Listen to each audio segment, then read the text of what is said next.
Good morning, it's Christine here with something a little bit different than a cross-stitching or crafting video today.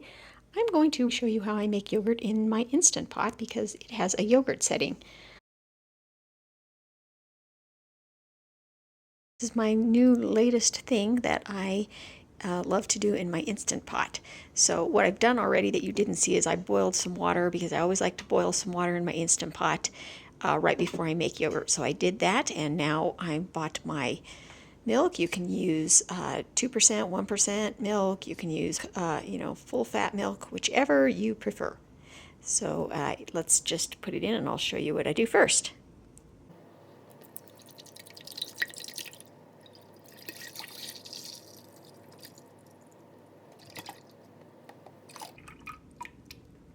Okay, pour the milk in, and if your Instant Pot has a yogurt setting like mine does, it's really easy. You just hit the yogurt button, and then it's going to probably default to the word boil, but if it doesn't, hit the adjust button because there's 3 different settings it can show you: 24 hours, 8 hours, and boil. For this first step, you just want to make sure it says boil, and you close the lid, and it does not matter at this point if this is closed or open because it's never going to come up to pressure, so I just leave it wherever it is. And now what it's going to do is it's going to automatically start to boil the water, and it's going to beep and let me know when it's reached 180 degrees.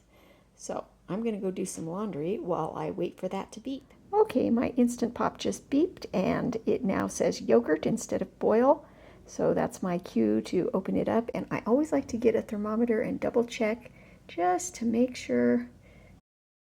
The next step is to take the pot out, set it on the counter, and let it cool to between 105 and 115 degrees.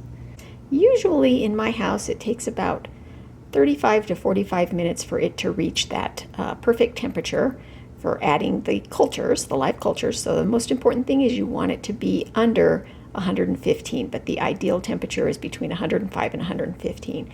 So after about 35 minutes, I'm going to start keeping a close eye on it and checking the temperature regularly.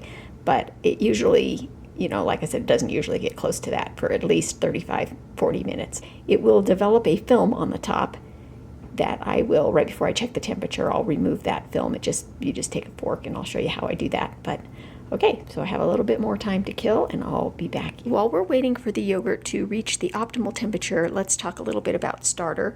So when I made my first batch, I just went to the store and bought some plain yogurt. You can buy any brand of plain yogurt. You just want to make sure it doesn't have any sweeteners, any flavoring or anything. You just want it to be plain yogurt, and it needs to have active cultures. And that's all you need. Now, because I've made about 6 batches of this so far, I just take I save a little bit of yogurt from my previous batch, and I use that as my starter for my next batch. And so I always put a little label on top that says save for starter so that my family doesn't eat the last bit of yogurt that we have from the previous batch. So this was just in the back of my refrigerator. I make yogurt about once a week, but if you make it, I guess you can freeze your starter and save some in the freezer for future use if you want. I just am finding that I'm making it so often that I don't need to do that. So I just save a little bit from the previous batch. And all I'm going to need is 2 tablespoons. So there's a little bit more than that in here. This is kind of close to a half a cup. But I just need to grab 2 tablespoons out of that, and then I'll eat the rest. You can also use, there's other starters you can use, I think powdered probiotic live cultures. I don't know anything about that. I'm only showing you what I've done, and this is only about my 6th batch. But it's really easy. You just take 2 tablespoons and whisk it in, and yep. Okay, see you in a bit.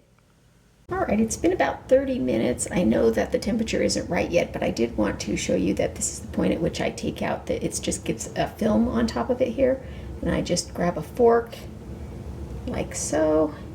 Usually comes out and just kind of one piece like that, and discard that.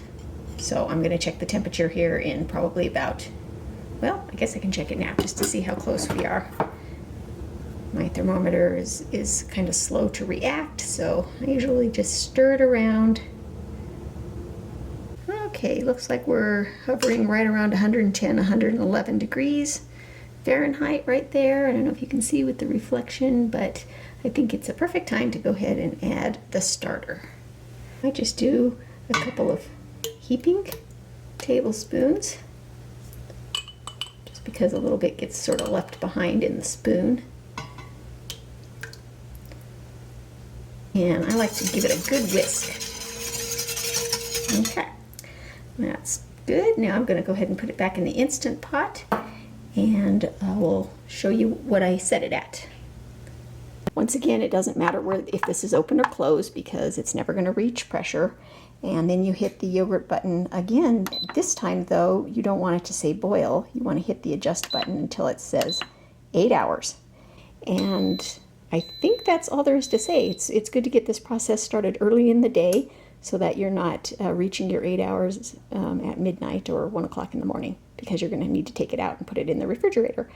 So, okay, we'll check back in about 8 hours. Oh, and when the counter starts, it actually, the counter will show you how much time has passed. So when you look at the timer and you see 5 hours, you know that it's been in there for 5 hours. It's not saying that it has 5 hours left. So that's how it counts it down.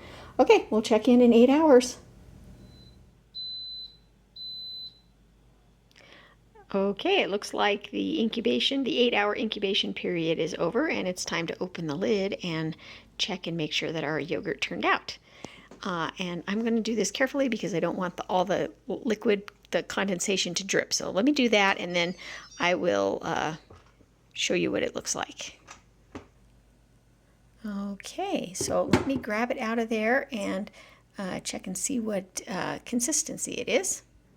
Okay, so I took the pot out there, and I just want to show you that this is what it looks like. It should kind of jiggle as kind of like one solid mass, kind of like that. And sometimes I notice sometimes it has more liquid on the top and sometimes it doesn't. But this is the point at which you just grab some plastic wrap, cover the top, and you put it in the refrigerator and let it chill overnight. I don't know how long you're supposed to let it chill, but something like at least probably 6 to 8 hours. And then we'll check it in the morning and see what it looks like. But yep, that's it. Okay, so we'll check in the morning. Okay, it's the next morning. I just pulled the yogurt out of the refrigerator. It's got a bunch of condensation under the plastic wrap, so I'm going to carefully peel that back so as not to drip all the water in. And let's just carefully remove that and take a look at our yogurt. Okay, so there it is, nice and set up, and I will dig a spoon in there just to kind of show you the consistency of it there. So I used low-fat milk, so my yogurt's going to be a little bit on the runny side. It looks kind of thick here, but as I start mixing it in and putting it in the little jars, you're going to see that it's kind of on a little bit thinner side. So at this point, you can put it into a strainer, strain it through cheesecloth and a strainer, and then that will make your yogurt thicker. Or I think if you use a full fat milk, you're going to end up with a thicker yogurt too. So yeah, this is where we're at. So I'm going to go ahead and fill my mason jars. So I have had a couple of mixed results. Sometimes, let's say I think it was one time, my yogurt ended up being a little bit on the curdled side. This one looks good. It's nice and smooth. And one time it ended up being runny where it didn't set at all. So I'm still new to the process, and I wish that I could tell you why those things happened, but I have not learned that yet. So I'm not going to be good at troubleshooting the yogurt. I just know that if it turns out a little bit more on the curdly side, I just took a wire whisk and kind of whisked it in and it smoothed it out, but it did seem to make it a little bit thinner when I did that. As far as the one that didn't set up at all, I'm still trying to figure out what went wrong there, but yeah, I don't know. It's kind of like anything that you do with any kind of fermentation process. I think you're going to sometimes be hit or miss, but most of the times I've done this, it's turned out just fine. I did want to note also that the longer you let it ferment, the tangier it becomes, because obviously the probiotics eat more of the milk sugar. So if you like your yogurt a little bit on the tangier, tart side, you can let it, ferment a little bit or incubate a little bit longer, and I'm guessing if you cut it short it's going to be sweeter. But we just usually eat the plain yogurt. I put the plain yogurt in. This is the point at which you can add vanilla or a sweetener. I put it in these individual jars, and then as we eat it, each individual person can, you know, sweeten it to their liking. We use honey, we use maple syrup, you can put jam, fruit preserves in it, fresh fruit, granola, stevia drops, flavored stevia drops, endless. Or you can just use this in place of sour cream, obviously. You know, if you're making yogurt, you obviously know how to use it. And yes, but it's at this point, after it's done the complete cycle of fermenting and cooling, that you're going to want to add the sweeteners. So this amount of yogurt that I made is going to make 7 cups of yogurt. So I usually fill 6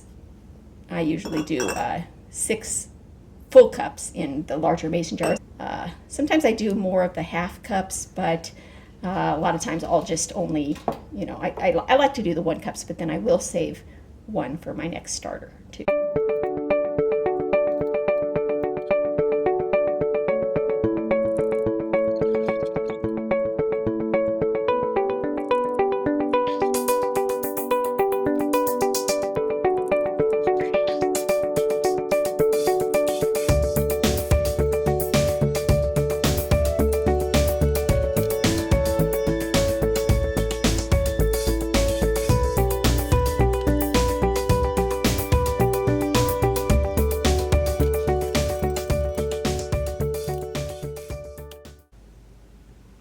Sometimes don't get a full half cup on that very last one, so that's the one that I end up just kind of putting the rest that I can into that one. And then I have a special lid for that one that I put on, and that brings us back to the beginning where I saved this one for the starter, so that if everybody eats everything, they'll know to save this one in here, so that I have some to add to my next batch. But if all else fails and it gets eaten, I can always go to the store and buy a new yogurt starter. Okay, I hope you enjoyed this. I'm going to get the lids on these and get them in the refrigerator, and I may just go ahead and enjoy some with some granola and fresh berries, my favorite way of eating it. Let me know if you've tried making yogurt before, if you have any tips you can give me.